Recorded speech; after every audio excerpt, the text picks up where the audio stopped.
et sans rien que le chant de sa voix. Tous ensemble. Je suivrai mon Seigneur et mon Maître, sans jamais m'éloigner de ses bras, sans que rien ici-bas ne m'arrête, et sans rien que le chant de sa voix. Je vivrai de bonheur et de grâce. Un peu avec émotion. Vous savez que cette église est l'église de mon enfance. C'est ici que j'ai grandi. C'est ici que j'étais à l'école du dimanche. C'est avec les jeunes d'ici que je suis allé à Limoges. Et c'est là que je me suis converti quand j'avais 14 ans. Et c'est aussi d'ici que je suis parti à l'Institut biblique et que l'Église, déjà à cette époque, m'a soutenu par la prière, bien sûr, mais aussi financièrement, pour me permettre de me former, d'apprendre, de grandir. Et puis, le bon livre qui était dans les locaux de l'Église a déménagé en 2004. Et c'est pour ça que je suis revenu à Liège.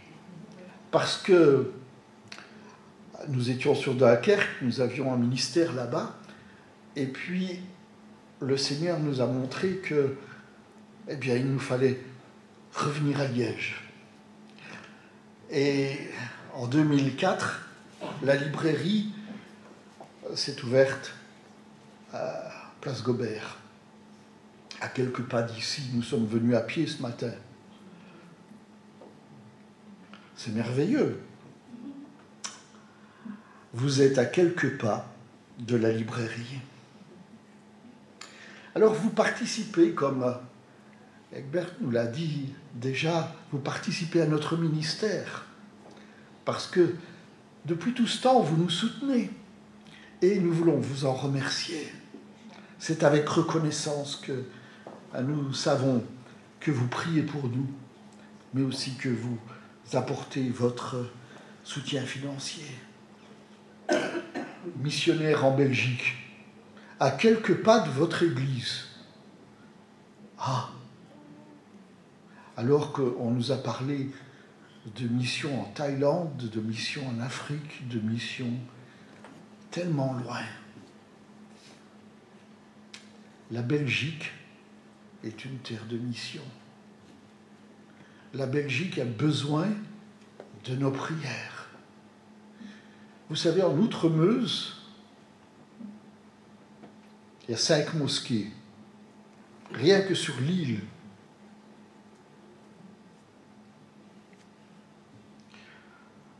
Je crois que je connais une église.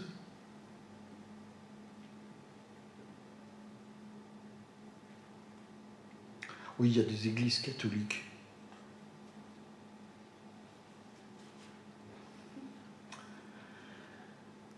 Merci Seigneur pour chacun d'entre vous.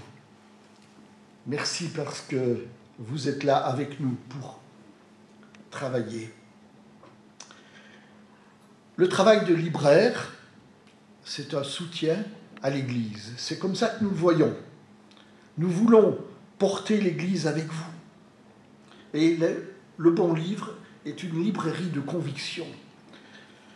Les livres que nous vous proposons portent un message auquel nous adhérons nous-mêmes. Quand vous prenez un livre, c'est ce que je crois.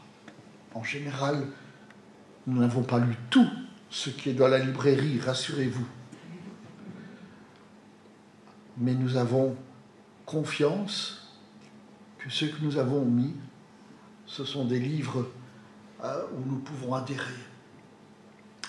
Alors rapidement, avant de vous apporter la parole, je vous donne nos 5 objectifs pour la librairie. Tout d'abord, mettre la parole de Dieu à la portée du plus grand nombre. Cette semaine, j'ai compté, nous avons vendu 77 Bibles. Des Bibles qui sont parties vers des chrétiens, mais qui sont aussi parties vers des gens qui distribuent la parole. Et j'ai une dame qui me disait, voilà, cette Bible, je vais la donner à mon vendeur de pizza. Il veut connaître Jésus. Il m'a dit, si c'est vrai, je ne veux pas rater quelque chose. Alors elle va lui porter cette Bible. Notre deuxième objectif, c'est de donner aux chrétiens des livres qui vont leur permettre de grandir spirituellement. Et ce matin, je vous propose celui-ci. Imparfait, d'Andreas Boppard. C'est le directeur général de Campus pour Christ, Suisse. Si vous êtes imparfait, eh bien, ce livre est pour vous. Comment suivre Jésus à 100% quand on est imparfait? C'est le sous-titre de ce livre. Eh bien, dans un style qu'il veut drôle et rafraîchissant,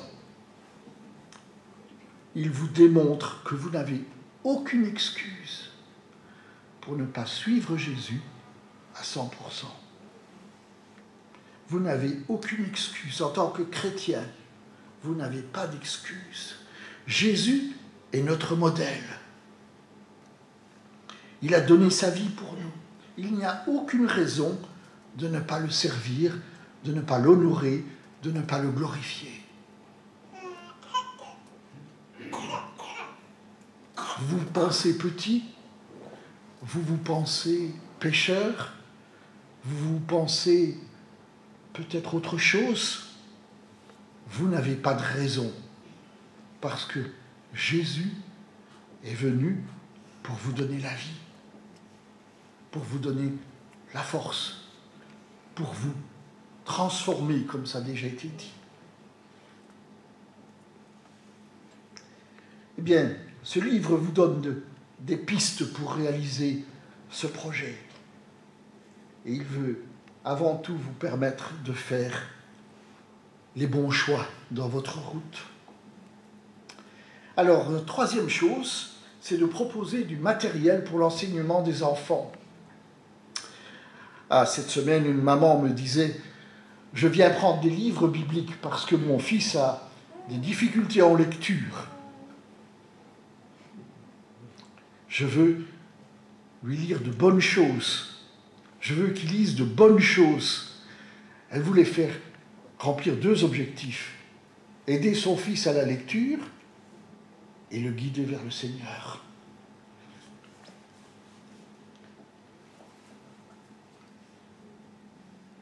Enseigner les enfants doit se faire cette année, maintenant, de façon variée, n'est-ce pas? Il faut les intéresser. On a de plus en plus difficile dans les classes d'intéresser les enfants. Eh bien, j'ai vendu cette semaine des jeux bibliques pour un camp d'ados. J'ai vendu des jeux bibliques pour une école du dimanche. Ils voulaient animer, interroger, que les enfants s'interrogent par le moyen de ces jeux. Équipés pour l'évangélisation. Différentes personnes viennent régulièrement acheter des traités, des brochures pour leur partage biblique, pour pouvoir donner à leur entourage. Et puis nous voulons, en tant que librairie dans notre quartier, être une lumière pour ceux qui cherchent un sens à leur vie. Alors nous avons décidé de rééquiper notre magasin d'un coin de partage biblique. avant que l'étage ne devienne un appartement, nous allions à l'étage pour le moment d'études bibliques. Mais voilà, l'étage est maintenant occupé à d'autres choses. Alors nous voulons permettre aux personnes intéressées de s'asseoir, de lire un magazine, de lire un livre, de feuilleter un livre, ou bien de nous poser des questions. Et nous voulons être disponibles autour d'un café, autour d'un thé peut-être, pour répondre aux questions dans un coin un peu agréable. Donc nous allons réagencer le magasin pour cela. Vous savez, les gens du quartier, les gens qui viennent travailler dans ce quartier, c'est notre premier public. C'est notre premier public. Et ces gens passent devant la librairie. Vous savez, nous sommes à un arrêt de bus. C'est merveilleux. Il y a continuellement des gens devant la librairie. Des gens qui lisent ce que nous mettons dans la vitrine. Et l'autre jour, il y a un monsieur qui est entré et il a interpellé Sophie, la jeune femme qui se prépare pour être libraire avec nous, pour seconder dans le magasin. Et l'homme l'interpelle. Voilà, je lis tous les jours le calendrier qui est à la fenêtre et ça fait la 3e fois que vous parlez de Job. Ça suffit maintenant. Et aussitôt, il est ressorti. Il n'a rien dit d'autre. C'est amusant, non? J'avais prié quelque temps auparavant pour que quelqu'un réagisse à ce calendrier, parce que ça faisait longtemps que je n'avais pas eu quelqu'un qui avait réagi. Bon, ce n'est pas tout à fait le genre de réaction que j'attendais, mais voilà, peut-être que c'est moi qui n'avais pas été suffisamment ambitieux devant le Seigneur. Mais une autre fois, c'est une dame musulmane qui est entrée. Elle m'a dit avoir lu plusieurs fois le calendrier. Elle m'a même demandé si elle pouvait l'emporter. Je dis non, il faut qu'il reste là. Mais à la fin de l'année, je pourrais vous le donner et vous pourriez même acheter le nouveau. Eh bien, elle est revenue. Elle a emporté le calendrier et elle a acheté le nouveau. Malheureusement, je ne la vois plus maintenant. Je ne sais pas ce qu'elle est devenue. Frères et sœurs, la prière est importante. C'est là que nous menons le combat chaque jour. Nous ne sommes que des instruments entre les mains du Seigneur. Et pour que le combat soit remporté, il faut prier. Alors merci de penser à nous, Place Gobert. Et puis, pourquoi ne pas venir nous visiter? Je sais que vous avez des bons livres dans la pièce, qui était la librairie dans le temps, mais nous en avons tellement plus. Venez voir. Venez voir. Vous savez, les gens se tournent vers nous pour des réponses à leurs questions. Nous avons besoin d'aller vers eux. Et c'est le projet que nous avons, c'est un nouveau projet que nous avons, c'est d'aller dans les librairies séculières pour vendre nos bouquins. Vous savez, le Bon Livre est distributeur pour 2-3 maisons d'édition étrangères, hors de Belgique. Et une jeune bénévole s'est décidée à faire la représentante. Elle va faire de la représentation dans les librairies et va aller dans les librairies de la région d'abord pour présenter les livres qui sont de notre distribution. Alors, nous avons là aussi besoin de prière.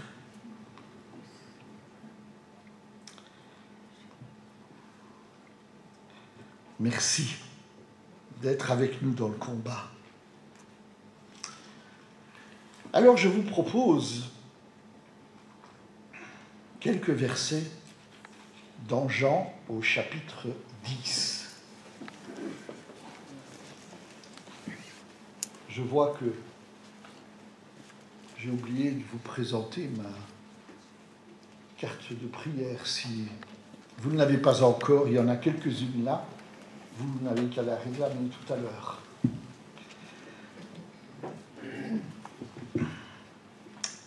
Dans Jean 10, je lis à partir du verset 11.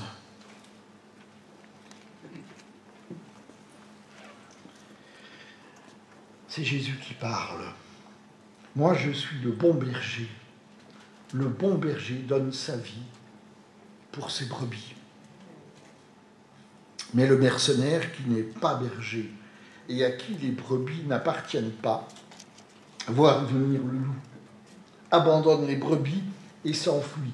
Et le loup s'en empare et les disperse. C'est qu'il est mercenaire et qu'il ne se met pas en peine des brebis. Moi, je suis le bon berger.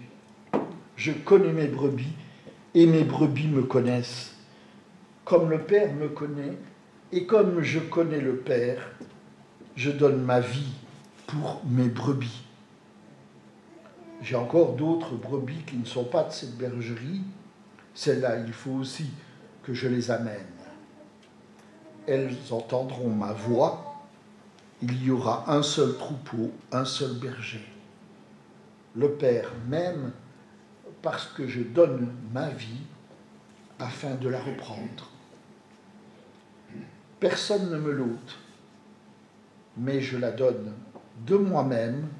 J'ai le pouvoir de la donner et j'ai le pouvoir de la reprendre. Tel est l'ordre que j'ai reçu de mon Père. Jusque-là, notre lecture. Le verset qui m'intéresse plus particulièrement ce matin, c'est le verset 17. Le Père m'aime parce que je donne ma vie afin de la reprendre. Jésus donne sa vie. Je donne ma vie, nous dit-il. Alors quand nous entendons cette parole, notre première pensée va à la croix. C'est vrai, Jésus a donné sa vie sur la croix pour moi. Mais je vous propose de réfléchir, est-ce que c'est vraiment le seul moment où Jésus nous donne sa vie ?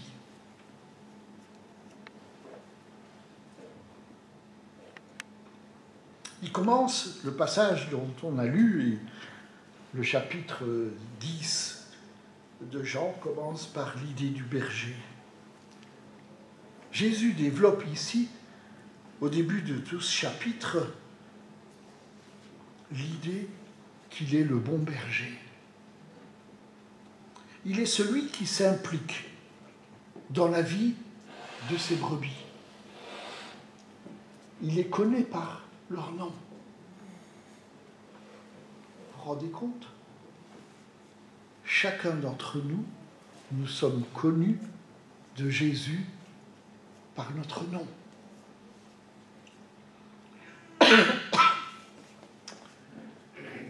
Le bon berger nous conduit.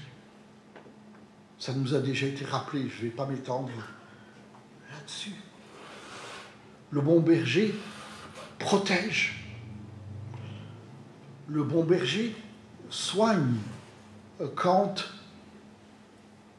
c'est nécessaire.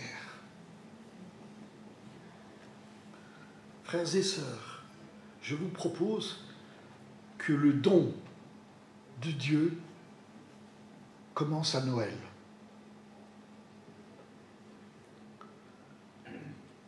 ce qu'était Jésus avant sa venue sur terre.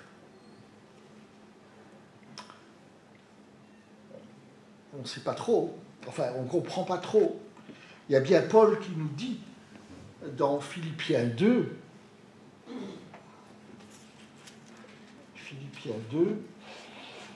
au verset 6, je lis à partir du 5. Ayez en vous la pensée qui était en Jésus-Christ, lui dont la condition était celle de Dieu. Il n'a pas estimé comme une proie à arracher d'être égal avec Dieu, mais il s'est dépouillé lui-même en prenant la condition d'esclave, en devenant semblable aux hommes. Après s'être trouvé dans la situation d'un homme, il s'est humilié lui-même en devenant obéissant jusqu'à la mort sur la croix. Donc avant Noël, Jésus était déjà là. Il est venu. Il est venu sous la forme d'un petit bébé. Il s'est dépouillé. Jésus savait que les gens allaient le rejeter. Et pourtant, il n'est pas venu comme un Dieu. Il n'est pas venu dans sa gloire. Non, il a choisi pauvreté, faiblesse, afin d'être accessible. Lui qui était juste, il va tout au début de son ministère, jusqu'à demander à Jean-Baptiste le baptême de repentance. Frères et sœurs, je vous propose que Jésus a donné sa vie presque chaque jour de son ministère. Quand à 30 ans, il commence ce ministère, avez-vous réalisé, la Bible ne nous dit pas grand-chose, les évangiles ne nous disent pas grand-chose, mais est-ce que vous avez réalisé quels étaient les premiers renoncements de Jésus?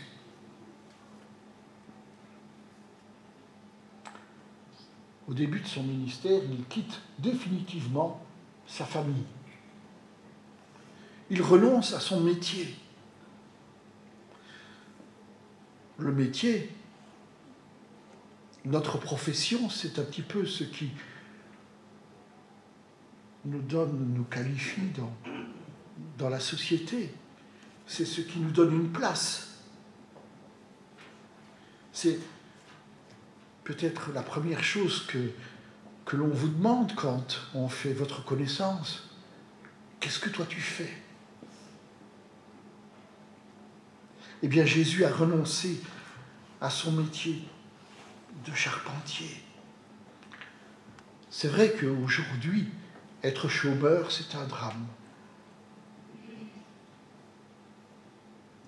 Pour beaucoup, aujourd'hui, on sait ce que cela veut dire, être sans travail. C'est presque ne pas exister. Alors Jésus est devenu un homme sans profession, sans ressources. Il nous est dit dans Matthieu 8 au verset 20, « Le Fils de l'homme n'a pas de lieu où reposer sa tête. » Mais partir sur les routes, ça signifiait rompre un autre lien social. Il a rompu avec sa famille. Jésus était un sans profession, un sans famille. On dirait aujourd'hui un SDF. Ce n'est pas partir en tournée que Jésus faisait. Ce n'était pas revenir pour dire bonjour, faire un signe à ses amis et à sa famille. Non. La rupture a été totale, au point que sa famille, sa mère, Marie, ses frères, ont cru qu'il était devenu fou. Ils ont voulu l'arrêter. Et qu'est-ce que dit Jésus à ce moment-là? Dans Marc, à la fin du chapitre 3, il dit « Voici ma mère, voici mes frères. » Jésus a adopté une nouvelle famille. Quelle déception! Au moment du danger, tous vont le trahir, l'abandonner. Au soir du jeudi saint, il a dû se souvenir de ses décisions. Il a dû se souvenir de ce qu'il avait dit. « Voici ma mère, voici mes frères. » Oh, je ne crois pas qu'il l'ait regretté. Il avait fait le don, un don royal, par ses paroles. Et ce soir-là, c'était la fête de Pâques, une fête de famille, et combien importante pour les Juifs. Ils se rappelaient leur passé. Mais Jésus n'avait pas de chez lui. Ah, certes, il était au milieu de la famille qu'il avait choisie. Mais cette famille est si éloignée de lui qu'il est obligé de lui dire en plein milieu de repas de fête, « L'un de vous va me trahir. » Et chacun de répondre, « Est-ce moi, Seigneur ?» Parce que chacun s'est senti capable de le trahir. Oui, Jésus donne sa vie.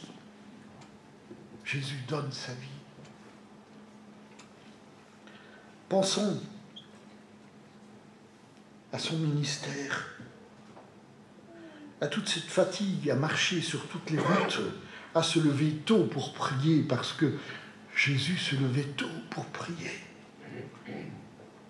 Et tard le soir, on lui amenait les malades, les paralytiques. Matthieu 1, 32 nous dit, le soir tard, après le coucher du soleil, on lui amena les malades, les démoniaques. Toute la ville était à la porte. Quand les disciples voulaient s'interposer entre les gens et Jésus, ils refusent. C'est l'épisode de la femme cananéenne. C'est l'épisode des petits-enfants. Allez-vous-en, disent les disciples, vous fatiguez le maître. Mais Jésus intervient. Laissez venir à moi les petits-enfants et ne les en empêchez pas. Jésus reste disponible. Il donne sa vie, même quand c'est l'heure de manger ou de dormir. Jésus était parfaitement homme. Ce qui le portait, c'était son amour pour les autres.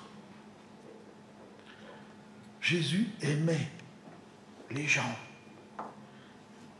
Saint Augustin, un des pères de l'Église, dit « Là où il y a l'amour, il n'y a plus ni travail, ni peine, ni fatigue, mais seulement la splendeur de la joie. » Pour d'autres que Jésus, il aurait fallu que les gens soient dignes de son amour, que ça en vaille la peine. Mais non, Jésus aime tout le monde. Il aimait Judas comme les autres. Pourtant, il va se heurter de plus en plus à l'hostilité des uns, à l'incompréhension des autres. Et sa solitude augmente. Alors c'est vrai que Jésus a donné sa vie. Il a donné toute sa vie, tout son temps. Il a passé pendant 3 ans. Il a donné le maximum. Et je pense qu'il a aussi donné sa mort. La mort de Jésus, ce n'est pas le dernier don de sa vie. Quand c'est le soir, le dernier souper qu'il passe avec ses disciples, il ne pense pas à lui. alors qu'il sait très bien ce qui va se passer, il pense à ses disciples qui vont être désespérés le lendemain. Il leur a déjà parlé de la résurrection, mais ils n'ont pas compris. Alors il va avoir recours à des gestes. Il va instituer la Sainte Seine, le repas du souvenir. Prenez, mangez. Je vous donne ma vie. Je vous donne de moi-même. Personne ne me l'enlève.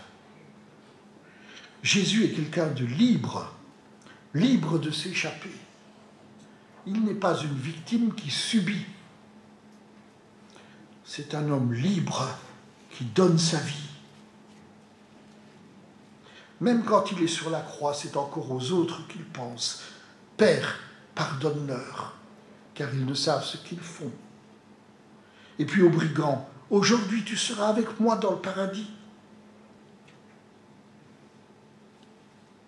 Jésus, l'homme, a tout donné.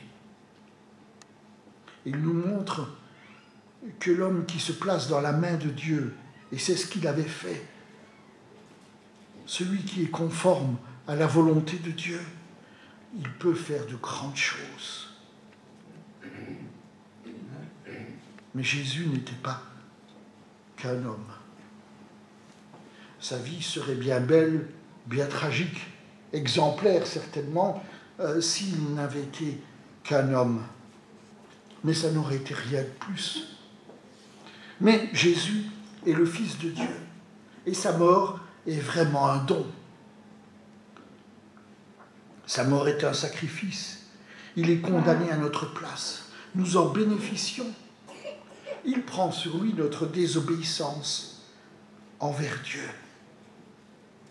Mes amis, il n'aurait jamais été possible pour nous d'accéder à Dieu. Si vous regardez dans les religions du monde, il y a beaucoup de religions dans ce monde. Qu'est-ce que fait l'homme? Il cherche à atteindre la divinité. Il cherche à aller vers Dieu. Ici, dans la Bible, il n'est pas question que l'homme aille vers Dieu. C'est Dieu qui vient vers nous, en Jésus-Christ. Et c'est lui qui nous ouvre la porte, c'est lui qui ouvre le voile, c'est lui qui nous permet d'entrer. Dieu lui-même vient vers l'homme en la personne de Jésus. Et Dieu nous regarde maintenant comme juste au travers de son Fils, même si nous ne le sommes pas toujours. Ce n'est pas une faveur arrachée par des œuvres, par des mérites, mais c'est un don, c'est un cadeau que Dieu nous fait.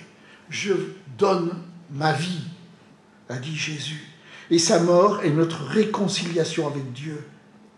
Il n'y a qu'un seul médiateur entre Dieu et les hommes, Jésus-Christ, qui s'est donné lui-même en rançon pour nous.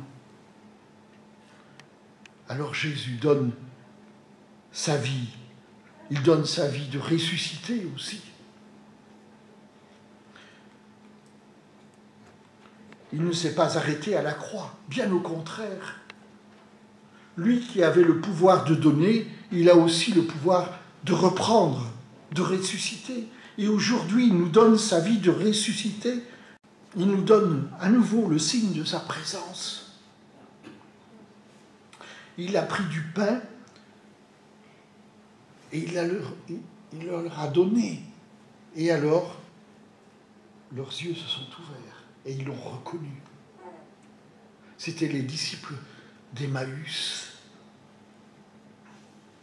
Et puis, Jésus rencontre Pierre et il commence par quoi? Il commence par lui donner du pain. Signe de sa vie donnée sans condition. Pierre, celui qui l'a renié. Et Jésus lui pose la question qu'il nous pose à tous. M'aimes-tu? c'est parce que Jésus a donné sa vie que nous pouvons tous répondre « Oui, je t'aime ». Est-ce que nous avons répondu à Jésus « Oui, je t'aime ».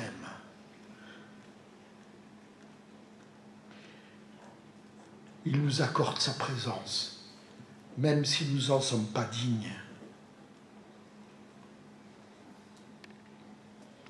Et puis c'est la Pentecôte. Pierre et les apôtres ont reçu la vie du ressuscité. Ils se mettent à agir comme lui. Ils sont maintenant animés du même amour. Le même amour que Christ pour les autres. Le même don de soi. Et c'est Paul qui dit dans Galates 2, 20, « Si je vis, ce n'est plus moi qui vis. C'est Christ qui vit en moi. Je vis dans la foi au Fils de Dieu qui m'a aimé, qui s'est livré lui-même pour moi. » Voilà la raison pour laquelle Paul vivait. Parce que Christ s'était donné, s'était livré pour lui, parce qu'il pouvait.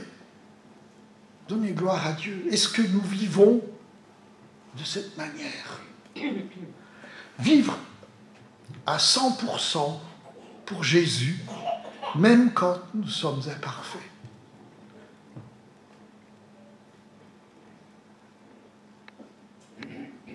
La foi, c'est reconnaître le don qu'il nous a fait.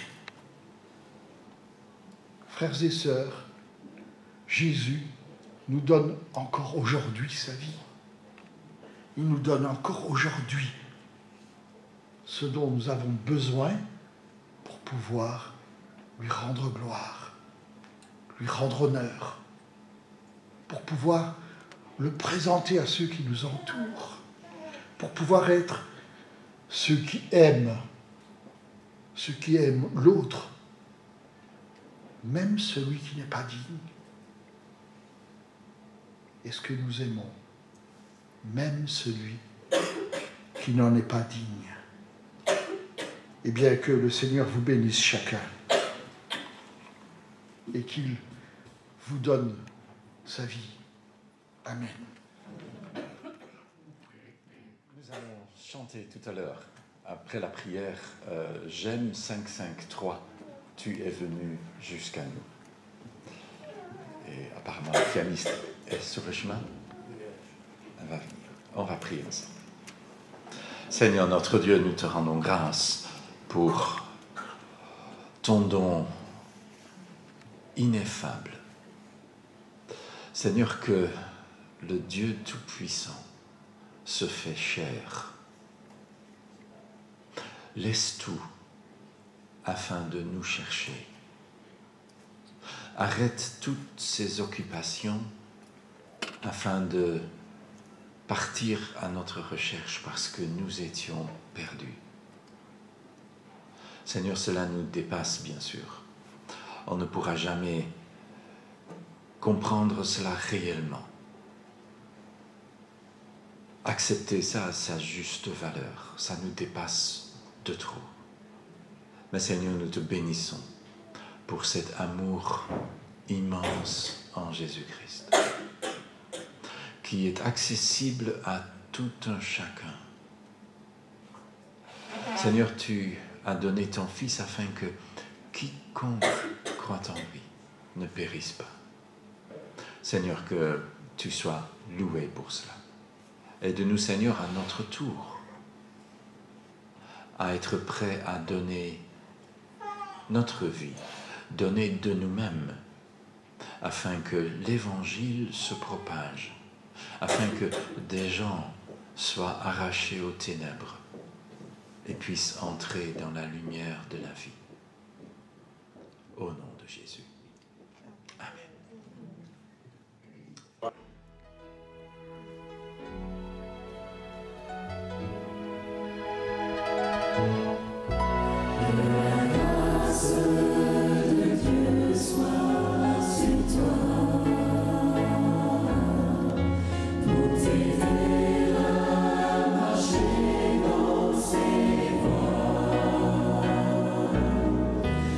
Sois tout son